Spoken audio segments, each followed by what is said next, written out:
গভৰ্ণমেণ্টৰ পিনৰ পৰা আপোনালোকক যাৰ ঘৰত যিমান বস্তু লোকচান হৈছে, যদি কাৰোবাৰ গৰু মৰিছে গৰুৰ কাৰণে 37,000 টকা, যদি কাৰোবাৰ ছাগলী মৰিছে ছাগলীৰ কাৰণে পইচা, যি যি লছ হৈছে সেই হিচাপত আপোনালোকৰ লিষ্ট আহিব, ছাৰ্ভে কৰি আপোনালোকৰ সেইটো লৈ যাব। আৰু মই বিচাৰি আছো যে গোটেই আমাৰ শিৱসাগৰ জিলাৰ যিমানখিনি মানুহৰ ঘৰত পানী উঠিছিলে তেওঁলোকৰ প্ৰত্যেকৰ ঘৰতে 10 লাখকে টকা দিব লাগে। আপোনালোকৰ ইয়াত অৱশ্যে অলপ কম উঠিছে যেন লাগিলে, মই যিমানখিনি ঘূৰিলোতো বেছি নেদেখিলো।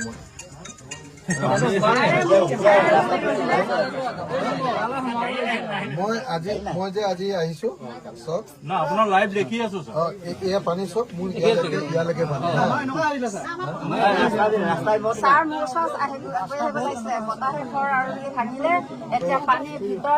এতিয়া মই আপোনাৰ হাতত 197 দিছো। ঠিকে আছে না? 197 দিছো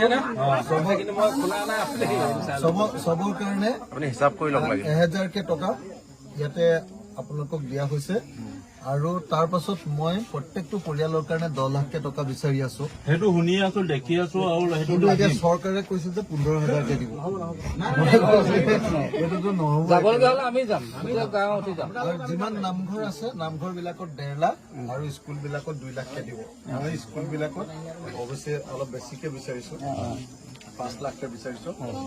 তো লাগি আছো এইটোক লৈ, কিন্তু প্ৰত্যেকটো পৰিয়ালকে 10 লাখ টকা, যেনেকে ধৰক এইখন দোকানৰ পানী সোমাইছিলে বুলি কৈছে, তো যিবিলাক মানুহৰ ক্ষতি হৈছে দোকানৰ বেলেগ ক্ষতি, সেইধৰণে পইচা পাবৰ কাৰণে লাগি আছো। তো আপোনালোকৰ সেই কামখিনি মই লাগি আছো। যদি কেতিয়াবা দৰকাৰ হলে যাবলগীয়া হলে আপোনালোকে ওলাব লাগিব। হ'ব বাৰু তেতিয়াহ'লে।